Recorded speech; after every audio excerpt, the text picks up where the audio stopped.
Today, we have a returning guest on the show, Coach Bronson Dant. Coach Bronson is a seasoned health and fitness coach and author. You may know him from his books, The Meat Life, A Beginner's Guide to the Carnivore Diet, and The Ultimate Ketogenic Fitness Book. Today, he will share some insights of his upcoming book, Body Confident. You can check out Coach Bronson's first appearance on the Primal Foundation's podcast in episode 19. Coach Bronson, welcome back to the show. Hey, thanks for having me, Tony. Appreciate it.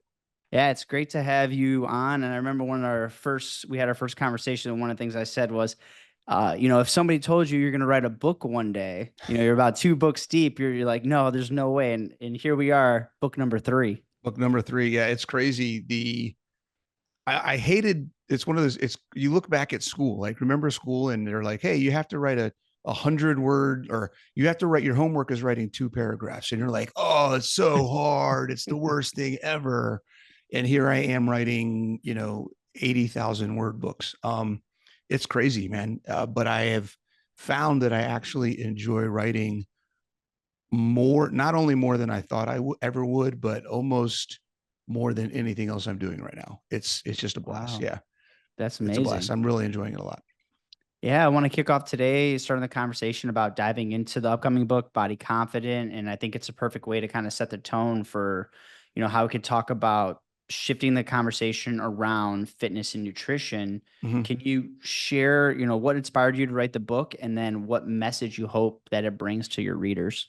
Yeah, the book, the idea of body confidence is something that honestly has been developing, growing, percolating in my mind for probably 7, 8 years. Right. It started when I was introduced to CrossFit. Um, and when I opened up my gym in 2014, that was kind of really where I started seeing the application of how fitness was improving quality of life. And it started, that's where the seed was planted. Like, wait, I'm not helping people get 6 packs. I'm helping people live better. And that's where it kind of started.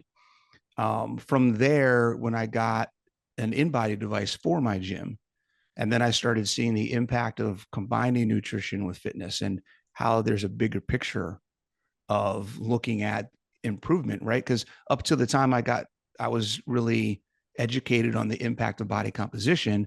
It was all, are you getting better at the gym and are you losing weight? Which is a very limiting view of overall progress and how your everyday life is impacted. So being exposed to the in body and understanding body composition and how that can be more impactful than overall weight. And then my own personal experience of, after owning the gym for a couple of years, hitting the wall as far as my progress goes, and actually going backwards because of gaining weight again, because of injuries, because of the wear and tear that my nutrition lifestyle was causing, even though I was doing all the right things fitness wise. There was another aspect there. It's like, wait, there's a bigger picture beyond weight loss. There's a bigger picture beyond looking like you're in shape. There's a bigger picture beyond what many people start their journey for. And it took me, my last book, the Ultimate Ketogenic Fitness Book, um, is kind of around that, came out in 2022. It was post COVID, 2020, 2021, 2022, where I started this whole concept of fitness is freedom, where I started really trying to get into the low carb keto carnivore space and let people and help people understand that the diet is important, but if you don't move your body, you're missing half the equation. And that's where I started talking about it's 50-50 nutrition and fitness. You need them both in order to reach your goals and keep the goals. Nutrition will get you a lot of places, but it by itself, it's not going to keep you there. Nutrition and fitness is what keeps you there for the rest of your life. Um, that was where the Ultimate Ketogenic Fitness Book, that's what that message was primarily about, is getting people to understand the importance of fitness. From there, I really started connecting as I got more years under my belt and as I started being more self-aware and developing, like, what is the actual process that I'm following? Right. So I've got these ideas, I've got these concepts that I'm working with people. How is it actually working in real life? The people that I'm working with that are successful what are the things that they're doing versus the people I work with that aren't successful? When I talk to other coaches, what are the people they're doing that they have that are successful? What are they doing? So starting to try to gather this information about what are the characteristics of what people are doing, what things they're following, how they're applying the things that make ketogenic lifestyles successful, how they're thinking about their journey, all these different things, and really starting to connect with the mindset aspect of how we think about the process. And that's kind of the culmination. This book, Body Confident, is the culmination of all of these things together, basically saying, look, it's not about how you look. It's not about even how you think about yourself. It's literally about what can your body do. Everything that we base our self-image about, not everything, but a lot of what we base our self-image about is really tied into the limitations that we have in our life that we think are because we're overweight. We think are because of this health condition. We think are X, Y, or Z. But the root cause of all of it is you don't trust your body to perform the way it's supposed to perform. That's the root. Mm-hmm. When you do whatever you can and you focus on how do I make my body work better, everything else falls into place. Anything else, if we look at it like a tree, right? Right now, many people are stuck trying to cut a tree down, and they're climbing the tree and trying to cut off branches. And then they're wondering why they can never stop cutting the tree. It keeps growing back, and they're in this perpetual, I got to cut this branch. I got to climb over and cut this branch. I got to climb over and cut this branch. Oh, wait, that branch grew back. I got to go back and cut this one. Like all this stuff is happening. If they would just go to the core, which is metabolic function, how much work can your body do? And are you doing everything for your body to make it function as well as possible? Everything else comes from there. And we say it all the time. We talk about metabolic syndrome and metabolic dysfunction. That's the root cause. Well, if metabolic dysfunction is the problem, then metabolic function is the solution. But we're not looking at metabolic function. And when we look at metabolic function, this is another reason I wrote the book. I know this is a long response. Sorry. Oh, keep it rolling. When we look at metabolic function, I'm not talking about mechanistic function. We get into, oh, well, I'm worried about my mitochondrial health and I'm trying to improve autophagy and mitophagy and all of these things that are mechanisms inside the clock, right? We're trying to tell time, and we're taking the clock apart and we're looking at the gears and the springs, trying to understand what time it is. That's not helpful. When I talk about metabolic function, I'm talking about what are the things in your life. Metabolic function in real terms for the everyday average person, metabolic function equals, can you do what you need to do in your life every day? That is what we should be focused on. And that's what the book is all about. Trying to change our mindset and what is the focus that we're trying to look at, and stop looking at all these things that are wasting your time, right? The majoring in the minors, and what are the big things, the low hanging fruit, the minimum effective dose changes you can make in your life that are going to move you forward.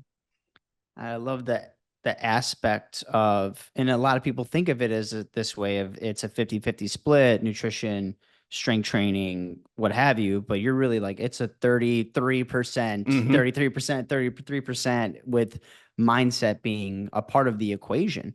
Yeah. Kind of argue too. We talked about the why last time of like, if you're asking yourself why, ask it again and again and again to get to this root cause. But like mindset, I think like, and you probably might agree or maybe not, but like, I think if you don't have the mindset that strength training or that nutritional habits that you want to have, that it won't come to fruition. Oh no, it won't. And you may get initial success and you get short-term success, but nothing is sustainable if you're not thinking about it the right way. And the right way is going to be different for everybody because everybody's at a different place in where their level of awareness and goals and things are.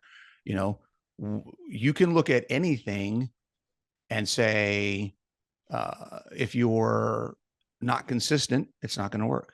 If you're looking for short-term success, and all you're focused on is getting results right now, it's not going to work. If you're always changing what you're doing because you're looking for the best solution, it's not going to work. Like, these are traps that people get into all the time. Or if you're trying to stack 18 different bests on top of each other, it's not going to work. Like, there's some basic ideas behind things that we need to do to be successful. We need to make small changes. We need to have a long-term vision, and we need to continue doing something long enough to see if it's actually working. And if it's not working, then we make a change. And when we make a change, it's a small change, not an extreme change. So there's a lot of these mindset things about the process itself that people aren't paying attention to, and they're just not developing the awareness to say, what am I doing and why am I doing it? That's one of the biggest things I think an individual can take away from the book and from this talk is, if you can't answer the question of why am I doing this in the first place with a specific result in mind, that you have an realistic time frame when you should expect that result, then you probably shouldn't be doing that thing. Too often I hear people say, well, so-and-so said I should. What the hell does that mean? They don't know what you're going through. They haven't lived in your body. They don't live your daily life. So why are you doing that just because they have a PhD, or just because they've got a million followers on YouTube, or who knows, whatever reason people listen to people, right? What is your context? What is the thing specifically that you're trying to do? And can you maintain it for the rest of your life? That's the other question. Yeah, this process, right? And you mentioned it when you're responding, was, giving it the time that it needs, and like, again, giving that time frame, and if it's not working, change and be open to change. And that's a segue I want to get into is, um, a lot of people on carnivore, carnivorous diet, low carb, they don't talk about this a lot, but carnivore works for you until it doesn't. I have my kind of take on it, but I want to hear yours. And I think that, I was mentioning to you that I've heard you talk about how you're on carnivore and you've had to change some things that weren't working for you over the past few years. If you can kind of talk about that. Yeah. And I want to see if I can word this in a way that is impactful but makes sense at the same time. The principles that make carnivore effective always work 100% every single time. How you implement those principles will change based on your goals, where you're trying to go, and where you're coming from. So it's not that carnivore isn't working. It's that you may not be doing the things within those concepts that make sense for you today. Right. And that also includes, and this is also, this is another piece of the puzzle, is we have to understand that if nutrition is 33% of the equation, then you can't blame everything on your diet. And that's another mistake. People, well, I did carnivore for 6 months and it didn't work for me. Well, yeah, but you were also not working out. Your sleep sucks. You work 80 hours a week. There's a whole bunch of other things going on. So carnivore can help with some things, but if you're overloaded and your total allostatic stress load is this, and you're not doing things to physically improve your body's ability to perform and manage stress, and there's all this other stuff going on, then you are working out of a hole trying to climb uphill. So of course the diet's not going to help. There's other things you have to do. So understanding that in the big picture, in the long-term concept of sustainable change, doing the diet can be a step. But if it's not working, this is the part of that self-awareness and evaluation process. Maybe the diet is working the best it can. Maybe there's other things you need to be doing to support what that diet's trying to do. So maybe that's another aspect side of that coin. If we're just looking at nutrition, just looking at the diet itself, there are people at different places that need different things. And again, we'll use myself, for example. When I first started carnivore, I didn't track anything. I just ate meat, and it changed my life. It changed my life from a body composition perspective, from a health perspective, from a performance perspective, from a recovery perspective. Everything got better. And then I maintained that for a long time. I played around with tracking. I played around with not tracking. I did a period where I wanted to see how lean could I get. And I got down to my high school weight at one point in time. So from my heaviest at 245, 250 to my lightest at 165, right?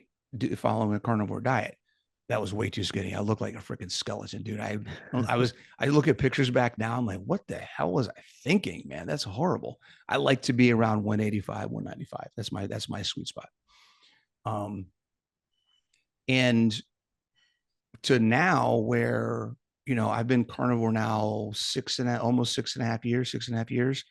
And I've been at my goal lifestyle for most of that time, right? Because because I already had the fitness in place when I started carnivore. So it took me about 90 days for carnivore to put everything together. And then since then, it's been easy riding.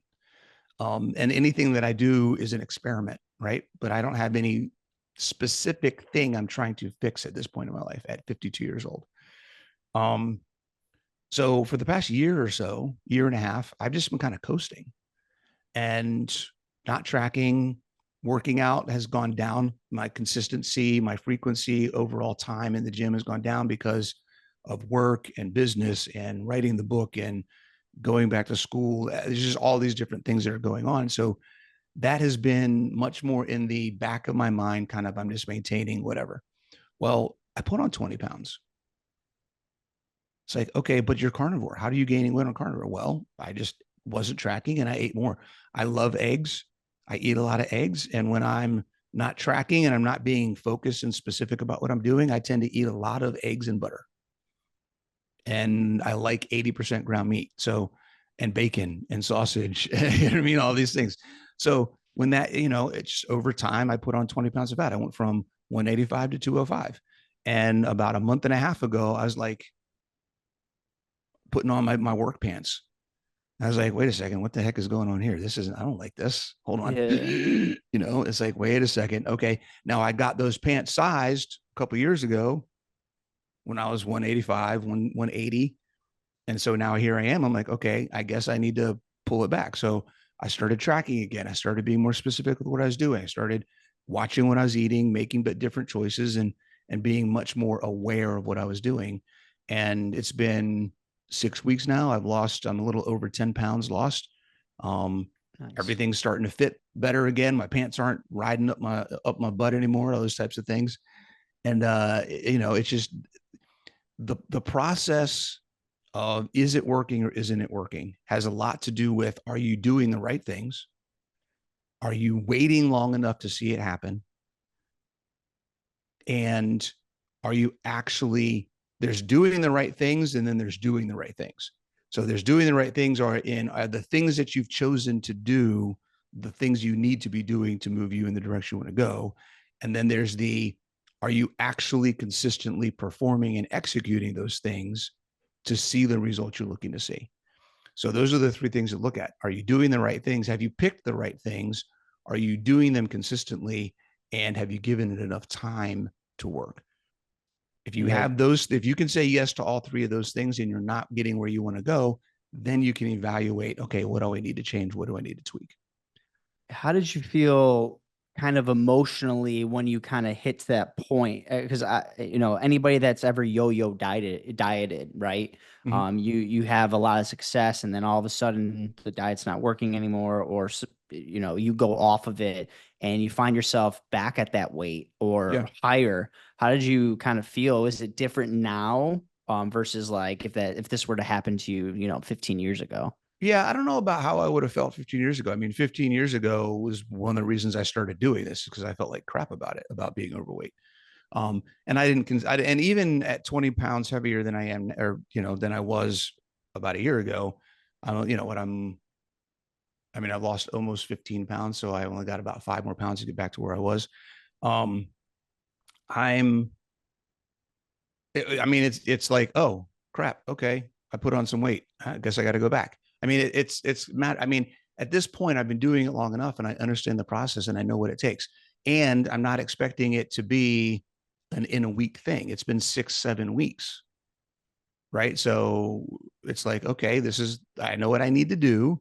I'll give it, knowing how much I had to lose. I figure it's probably going to take me 8 to 12 weeks, somewhere in there, to get back to the body fat percentage. I'm not worried about the weight as much. It's more about the body fat percentage. I was at 18% body fat. I don't like being at 18%. I like being around 12, 13, somewhere under 15. So it was like, it'll probably take me 8 to 12 weeks to get back under 15, and then I'll be good. Um, I mean, it's a process thing, and I understand it's a process thing, and it doesn't mean anything to me other than, because I've been self-aware of the process, I know that I haven't been tracking. I know that I haven't really been focused on it. I know that I've been in a maintenance mode and that other things have taken a priority. What is there to get upset about? It's expected that my body composition will probably go in a direction I don't like it to go. And at some point, I'll have to say, okay, I'm done. I'm not going any further than this. Let's bring it back.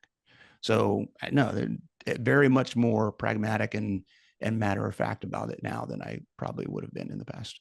I mean, there's seasons in a year, right? Yeah. There's ups and downs and waves. Like it's just one of those things that's going to happen. And like you said, just kind of acknowledging it and taking the step in the right direction is the biggest thing. Yep. A lot of people get frozen with it. Like, now, what do I do now? And get upset. But just kind of digging your feet in the sand and saying, okay, like this is where it ends, and I'm gonna make some changes. Yep. This is a very similar. That's what's been happening to me. Oh, go, keep Yeah. going. There's a difference in there too, and it's not so. I didn't go off track. I want to make this. Here's another reason why I was able to be pragmatic about getting back on track. Air quotes. I'm saying that facetiously. I didn't get off track. I didn't change a lot about what I was eating. Yeah, there times where I had potatoes, when normally, when I'm being trying to really be focused, I don't have potatoes. I don't have French fries. I don't have hash browns. Sure. Like I said, I was kind of like, whatever, it is what it is. I don't really care that much. I still want to be clean. I still want to be animal based. I'm still following the general concepts of what I believe is good, healthy nutrition. So it wasn't that I was making an emotional departure from my belief system that got me off track. I wasn't responding to emotional triggers. I wasn't following an old habit loop that was a self-sabotaging activity. So getting back on track it wasn't about um, beating myself up or getting down on myself because I did something wrong. And that's where I think a lot of people are, because they're putting this emotional weight into their actions. And everything that I did was, I did it in awareness of the situation and awareness of what I was doing. I made the decision to not track. I made the decision to let my nutrition and fitness lifestyle take a back seat to other things that were a higher priority. And then when it got to a point where I didn't like what I was seeing and feeling and how my life was from a fitness and nutrition perspective, I said, okay, it's time to readjust those priorities and then keep going about my life. So because the cause of the change in my body composition was, I wouldn't say intentional, but it was not made in, I wasn't oblivious to what was happening, and it wasn't an emotional thing. It made switching gears a lot easier. Mhm. Yeah, and this is something I've just been going through. I since January, like I've been tracking myself, and I was this intuitive eater. I Mm-hmm. really rarely stepped on the scale, maybe every once in a while, Yeah. and I started noticing since last January, uh, I kind of went up a little bit, not by much. I thought it's because I'm strength training a little bit more. I don't do Mm-hmm. as many endurance things.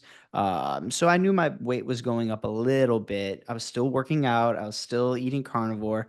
And then all of a sudden, when I ended doing endurance things, I was like in the 170s, low 170s, mid 170s, about that 12, anywhere from 12 to 15% body fat type Yep. deal.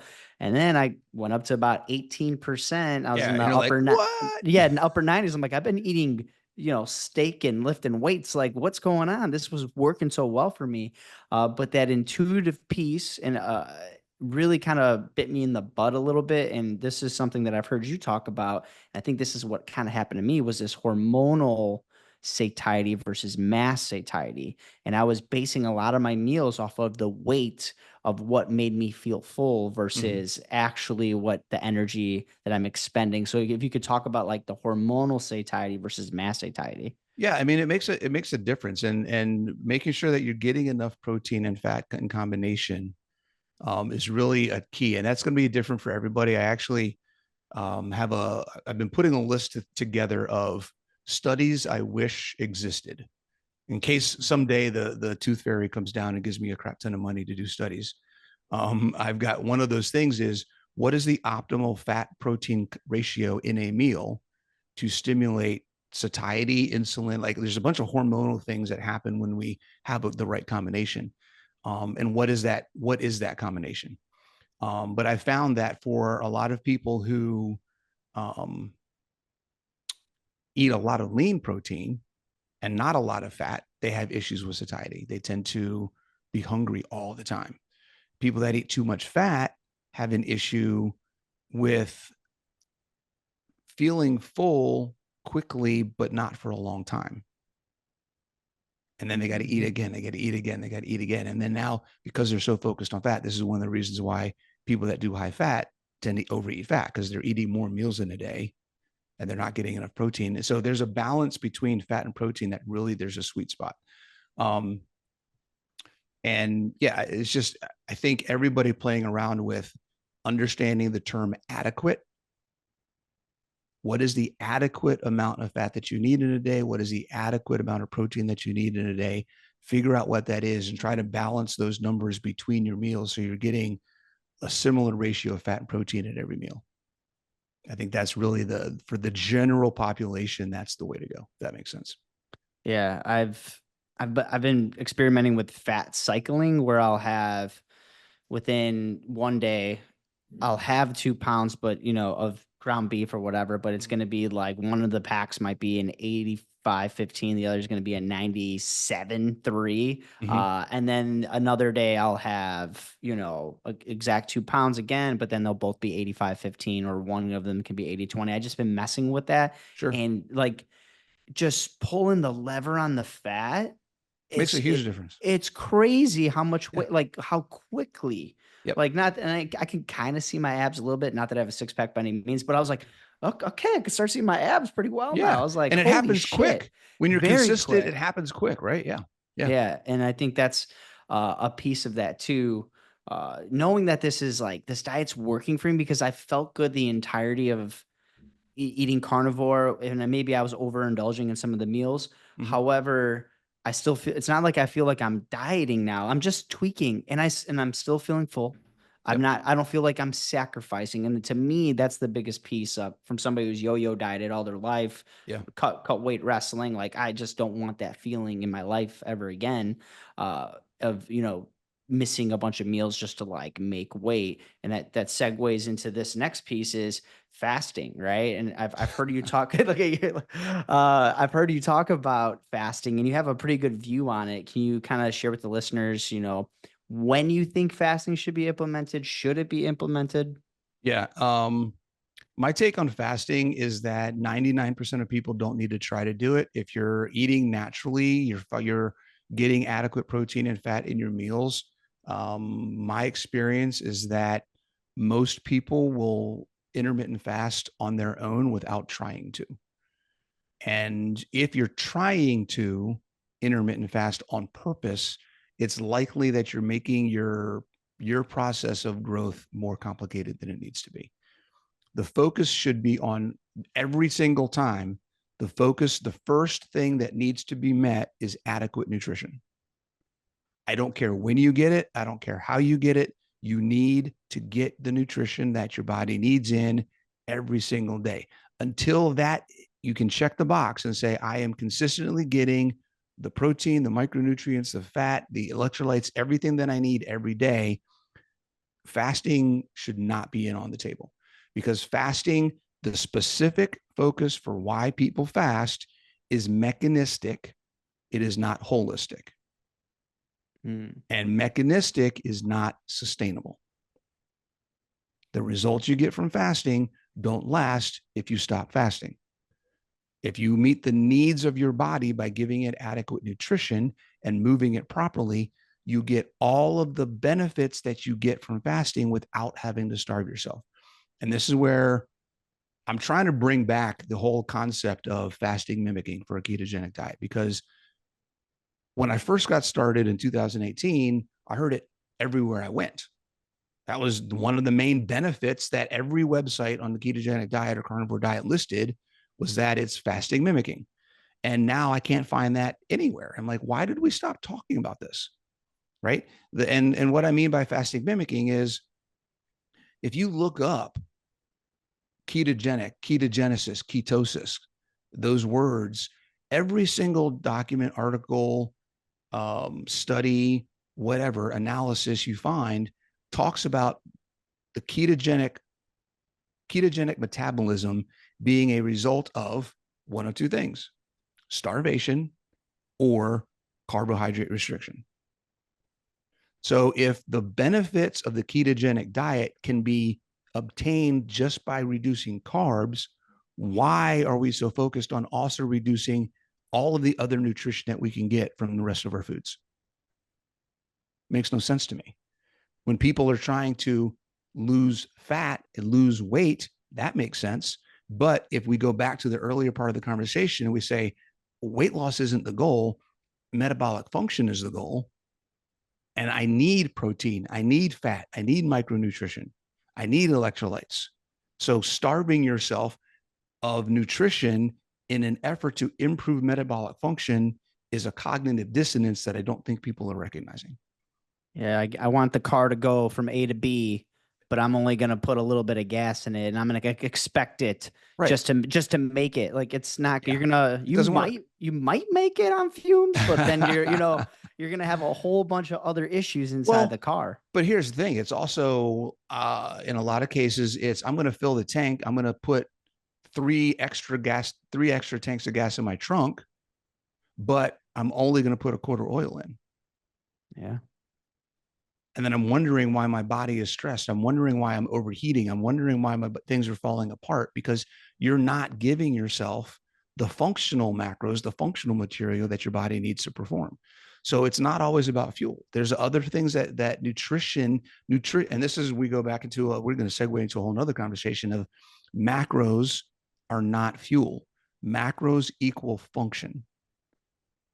Fat is not a fuel. It provides fuel. It is a substrate that your body can utilize for fuel, but it also enables metabolic function. Protein has a higher percentage of metabolic function impact than it does fuel impact.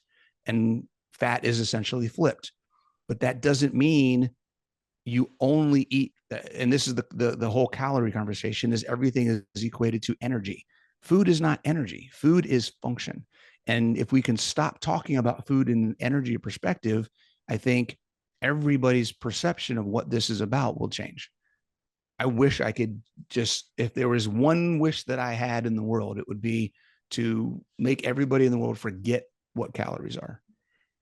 Yeah, that's the one thing we were talking about in the first podcast, and you're just like, if I had a magic wand, I would, Yeah. Did I say that then yeah, too? Yeah, yeah, it's yeah. exactly I the same mean, thing. Yes. and and it's a great point. It's like we're having these conversations about like how the calorie out doesn't matter, yet we're making a lot of decisions on what the heck the calorie counts are.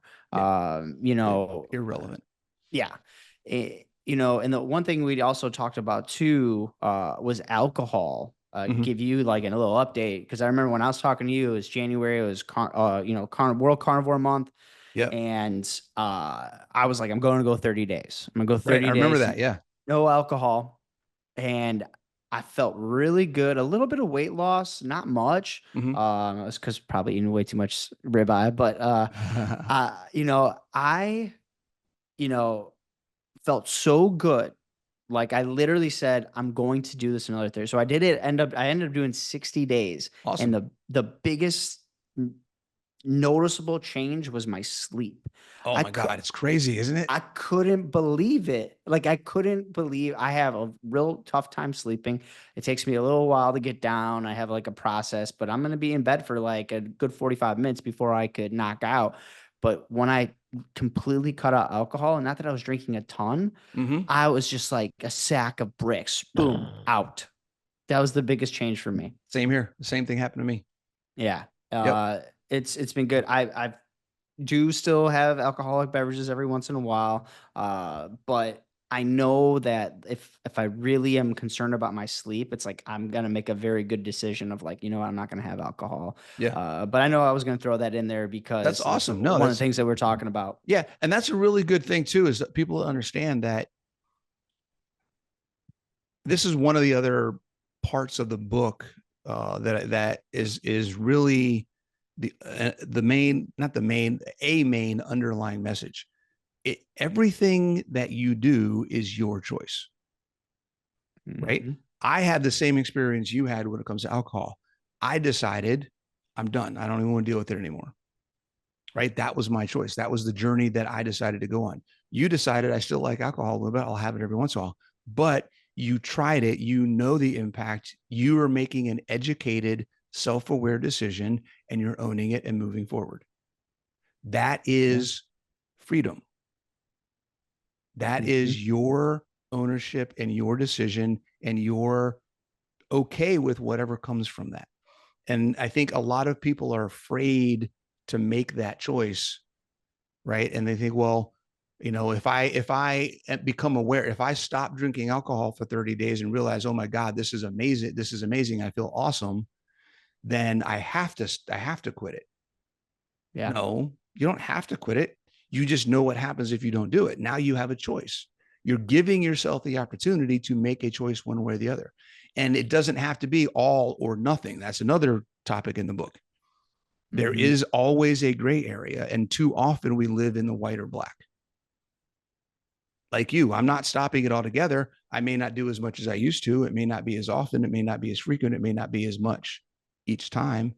But I now know what the impact is if I don't do it. And I know where that line is when I'm trying to do X, Y, or Z. So that process, we don't know until we try. We have to be able to experiment, but then we have to also own the decision afterwards. Yeah, confining yourself to a box, we can't. I just did a post. I was in Japan for 2 weeks, Oh, dude, I'm and so jealous. oh, it was amazing. I didn't have one bad meal. Everything was great. Yeah. And I was posting some things of like, I don't even eat fish. I don't eat Mm. fish, but my buddy is Really? like, Oh, no, fish is I don't awesome. eat. I've just never liked fish, not a big Okay. fan of it. He's like, I was meeting a buddy out there who's also a teacher and he teaches in Korea. And it was like, dude, let's meet up in Tokyo. So he's like, I know a place we can do sushi. It's like a 2 hour Did experience. you He's get like, the sashimi, like raw tuna and stuff? yeah, the whole ship, Oh, that's awesome, man. sea urchins, octopus head, tentacles, everything, like What? bluefin tuna, like the whole shebang. Oh, Like we gosh. had to make reservations like six Yeah. months in advance to get in this place, and I don't even eat that at all. But I was like, you know what, I'm gonna do it. Like I Hmm. know it's not. I know there's rice on it. I know there's all these other things, you know. So we had sake. We did 2 hours. It was one of the best experiences I've ever had. There was a pizza place that I just kept hearing about. So we made reservations for this pizza place, and it was one of the best meals. This better pizza than I've had in Italy, and Wow. it was phenomenal. Everything. When I was in Shibuya for a little while, like this little back alley, I was Hmm. visiting like the different places, and I was asking them what's like kind of like their specialty. Osaka had like these pancake things, like it was like really cool. And I made this post about it. I was like, hey, I just want people to know, like, I'm posting some things like of food that I don't Right. typically normally eat, but I'm coming to Japan and indulging in these experiences. And this is my intent. Like, I'm going Yeah. to come out here, I'm going to Yes. have these things. I have a plan versus, oh, I'm not going to cheat. And then all of a sudden I go to Right. Japan and I have all these things and I feel shitty about myself. But Yes. opening up, there is a food freedom piece to this diet, to this mindset of Yeah. allowing those things and understanding when it's a special moment. It's like, oh, I can't have it because I have my carnivore card. Like, no. Yeah. Yeah. And I like the idea too of when the food freedom doesn't come from staying away from things. It comes from following a plan. If you have a plan, the plan can be modified to reach a goal, but the plan never stays the same. Yeah. Right. What is the saying? Uh, you can have all the plans in the world until you get punched in the face, something like Yeah. that. Right. Like Mike Mike Tyson. Tyson Yeah. says Yeah. something like Yeah. that. Right. You can do whatever, but until you get punched in the face, once you get punched in the face, all that stuff goes out the window. Mm-hmm. So understanding the goal is to win. As long as I'm following, I understand that the process is going to have twists and turns. I understand the process is going to have ups and downs. I understand there are going to be things that come up and happen in life that I'm going to have to change how I'm approaching things or what I'm doing, but that doesn't change where I'm going. Yeah. And one thing isn't going to completely throw me off that journey. So yeah, I think that's huge. Even crazier, when I got back, I weighed less for Okay. 2 weeks in Yeah. Japan. Like, and I was still Yeah. working out, walking everywhere, all Well, that stuff. that's probably why, because Yeah, you we're were probably walking getting crazy steps in. everywhere. Yeah. Yeah. And this next piece that I want to talk about too is kind of, we were talking about fitness, is, getting into some different types of training and modalities, but kind of Mm-hmm. this overarching theme that you've talked about. What do you mean when you say move weight, move well, move often? Yeah. I don't know if it gets any more simple than that, especially for people who aren't doing much of anything. Just consistently move something that's hard to move, whether that's your body, whether that's your couch, pick up your dog. I don't know, whatever it may be. Do it often and make sure you're doing it and you're learning how your body's supposed to move and function so that you don't hurt yourself. That's the basics. Mhm. There are programs, there are things you can do. I have programs, you have programs, there's a bazillion things you can do out there to follow to have some kind of routine, but you have to consistently challenge your body if you want your body to get better. That's the core concept behind those three things. Um, our bodies are designed to improve by receiving stress. Okay. You can't get better at something unless you are already bad at something. What? Wait a second. How does that make sense? Say that again, right? Like, I can't get better at juggling if I never first learn how to juggle. And when I first learn how to juggle, guess what? I'm going to be bad at it. Yeah. It's going to be hard. It's going to take time. I'm going to have to learn how to do it with one ball and then two balls and then three balls, right? I'm not going to start the process and then automatically jump to chainsaws. And because I can't do chainsaws, am I going to just not learn how to juggle? Oh, I can't lift that much. This is one of the most frustrating things when I own my gym. I can't join your gym. It's going to be too hard. Well, what are you going to do then? We got to Yeah. start somewhere, right? That's like I use this analogy when one guy was at the gym one day talking about how he came in to visit. He's like, I don't think I can do this. It looks like it's all too hard. And I was like, let me ask you a question. Do you go to church? He's like, yeah, I do. I said, okay. Do people that go to church, do you only let people come to church if they're already saved? And he's like, what do you mean? I was like, everybody can come to church. It doesn't matter if you're saved, not saved, if you're a drug addict, wherever you are in life, the church doors are open for you to come help you find answers and help you make improvement and help you move to a better place. This gym is the exact same way. If you're looking at, I can't do this thing, that another example, that's like looking at the NFL and saying, I'm never going to play backyard football because I can't go to the NFL. I'm never going to get in my car and drive to work because I can't drive a NASCAR race. Right? That's the mindset that people are going into fitness like. It's like, no, guys, everyone has a place to start. And for you, the best way to figure it out is what is physically hard for me right now that I can make easy. Mm-hmm. If it's hard for me to do X every day, then my fitness program is going to be, how do I make that easy until I don't have to worry about it anymore? That's all you got to worry about. You don't got to join a gym. You don't got to do anything. It's hard for me to get up and down out of the chair. All right. Practice getting up and down out of the chair every single day until you don't have a problem with it. You have just improved your fitness. You have just improved your metabolic function. You have just improved autophagy. You have just improved lean mass. You have just improved your neurological function. You have just improved your lymphatic system. You have just, I mean, the list of things are going, guys. And this is where I talk about literally mechanistic focus keeps you from progressing. If it's hard for you to get out of your chair, I don't care what your A1C is. Get up and get out of that chair. The more you can show that you can improve your ability to move around in your house, I guarantee you your A1C will improve on its own. Yeah. So that's the flips, the flip in the brain minds and the mindset and the brain work that people are doing that I want people to have. Yeah, there is a little bit because there's the wearables, there's this, there's that. It's like kind of a money ball thing with Sure. health and fitness. Like it's Yeah. like, okay, like how do you feel? Yeah. Like that's my problem with the Whoop straps too. I don't have a Whoop strap, Mm-hmm. but a lot of people gauge a lot of stuff like their performance scores of their Whoop Yeah. strap. They Mm-hmm. might have had actually had how they woke up. I felt really good in my sleep, and then they look at the Whoop score, and it's like, oh, you got a bad sleep, and they're like, well, what is it? So, Right. Right. Yeah.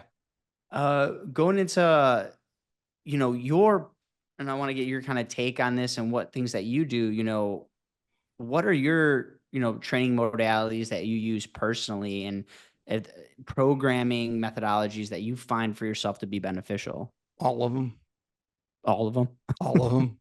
I mean, again, I'm at a point now where I'm just kind of playing around. I mean, I number one, outside of my time being a CrossFit gym owner and being really into CrossFit for a few years, I didn't follow any specific programming. I just kind of did whatever I felt like I wanted to do. And it's harder for me now to not do that because now I've had so much training experience. I could not have anything planned and go into the gym and think in my head, okay, what have I been doing for the past 3 months? And I know, okay, 2 weeks ago I did this, I had this weight. Like that stuff just naturally works in my head. So I can look at an exercise and know where I am with the weight and the movement and et cetera. And I can put a program together on the fly. So I'm in a little bit different kind of situation than most people. But right now, because like I said, I'm trying to be more focused about what I'm doing. The program I have put together now is basically a 4-day split. It's all weight training. It's basically a leg day, a push day, a pull day, and then an accessory day. And I do that 4 days a week. I don't do any specific cardio other than I always do at least an hour of exercise when I go to the gym. So any weightlifting, any of the lifting that I do, whenever that's done, if I have 20 minutes left in the hour, if I have 5 minutes left in the hour, I'll go walk on the treadmill to make up the rest of that hour. And that's pretty much how it. Sometimes I'll be like, oh crap, I got 3 minutes. Let me hop on real quick, get 3 or 4 minutes in, and then I'm done. But it's just because I want to. My goal is to consistently do that amount of work every week. So if the lifting is done, I've got some cardio. I do some light cardio just kind of as a cool down. I usually put on a video, listen to an audio book or do something. It's also some personal time that I get, that type of thing. So yeah, so my programming right now is mostly strength training. I'm more about maintaining a little bit. If I could add some lean mass, that'd be fantastic. But it's more about just maintaining while I'm cutting right now, and then just we'll see what happens from there. When people hear that you go 4 days a week, 4 hours total, they're like, "That's it? I Yeah, can't believe that." yeah. There is, and you've mentioned this term before, which I really believe in, is like a minimum effective dose. Mm-hmm. There's that other side of the coin that we haven't really talked about too, is this, like, some people that overtrain. It's Oh, too all the much, time. Yeah. too soon, too fast, and they want to, the process that they have, they want to get fit in a day, and you talked about the just continuously changing a strategy over and over again Mm-hmm. because they didn't get results, but you didn't even give it the time that it needed. Yep. And when it comes to fitness, it's a longer time than you think. Yeah. It's a longer time than you think. I like to do my programs. I have one program that is an 8-week cycle where the workouts are exactly the same for 8 weeks. right? And Yeah. it's like, look, but people love it because they start week one and they do all these exercises they may have never done before. And they're like, I don't know. They figure out how to do it. They got the weights. And then the next week, they're a little bit better at the exercise. The weight can go up a little bit. Then they get to a point where they're the mind work they have to do to understand the movement has kicked in. They're used to the exercises. Then they can really start putting on the weight. And then they're taxing their muscles. They're really feeling it. So usually it's week 1 to week 4 is them figuring it out. And then by the time they get to week 8, the weight has increased so much compared to that first week. It's like Yeah. holy crap, and then we move to something else. So, 6, 8, 10, 12 weeks is a good amount of time to work with a program to see, hey, is this working for me or not? I've heard a couple different ways of saying it, but variety is good. Like you want some variety in that accessory work, but at the same time, like looking at variety as like a little bit of a side dish. Like don't get away from the main course. Mm-hmm. Stick with those bigger lifts or stick with whatever that program might be, and Yeah. then sprinkle those in. But Yeah. are you gonna have the side dish and only the side dish? Yeah. I would say actually that variety should be any well formulated program is going to have variety. Mm-hmm. It's where we get in stuck is in the random, Yes. right? So you need variety because our body does a whole bunch of different things. And Mm-hmm. we need to be able to we need to be able to perform all of those different things. Where we get stuck is, I don't feel like this today. I'm going to go do that instead. That's where we get stuck. Now we're Yeah. completely screwing things up because for anybody that doesn't understand, when we program exercise, we program workouts let's say in a week, I'm expecting a certain amount of stimulus on this day and then a certain amount of recovery on this day based on the specific things I'm having you work. If you go do something else, you're messing up the entire flow of stimulus and recovery and the Mhm. focus of what we're trying to do. So that's where I get this question all the time. I'm following such and such a program. If I join you, do I need to follow your program? Yeah. Can't do them both. Yeah. You can't do both. And Yeah. I don't know what they're doing in that other program. So I would prefer you to do my program if you're going to work with me. Yes. So Yeah. that kind of And stuff. and also, and having this overarching theme of programming is also like taking the things out that you want them to get good at, like in order for them to do that thing better. I'm Mm-hmm. a, I'm a kettlebell guy. I'm a big advocate of kettlebells. Yeah. And, I've had people that I've worked with and I've backed that like I want to get my deadlift up and this, that, or the other. And it's like, all right, actually back them off of deadlift to focus more time on learning a swing Mm-hmm. and how to swing properly. And Mm-hmm. lo and behold, they haven't really deadlifted in, 4 to 8 weeks and they pick up the bar and they're like, holy shit, like carryover is a thing. Yeah. It's purposeful, Yeah. but I call is it, yeah. I call it transferability. Yeah. And I cover that in the book as well. It's a key aspect in understanding the movement patterns. And there's this idea. I'm glad you said that because there's this idea I've been playing around with. I don't know if there's another term that exists um, in exercise science, but it's the idea is what I'm calling targeted inefficiencies. Targeted And the inefficiencies. idea that have you ever heard the phrase "the magic is in the movement"? Yes. So I believe that was coined by Greg Glassman, the founder of CrossFit. And the idea being that if you improve a movement or an exercise properly, if you scale it properly and progress it properly and teach the technique properly, the movement itself will improve the imbalances and deficiencies, as opposed to traditional like NASM or NSCA protocols and methods where it's like, oh, if someone has a balance issue in their right leg or something, they're a unilateral something with their hip, we're going to do individual unilateral work and Bosu ball work and all these individual things to fix that one thing. Well, Mhm. why do I need to do that? If you have an imbalance, it's because you don't know how to squat right and you've never done it right. So if I properly scale and teach you how to squat with no weight, maybe with limited movement, focusing on going slow and controlling your body, I can progress you from a body weight half squat to squatting 300 pounds.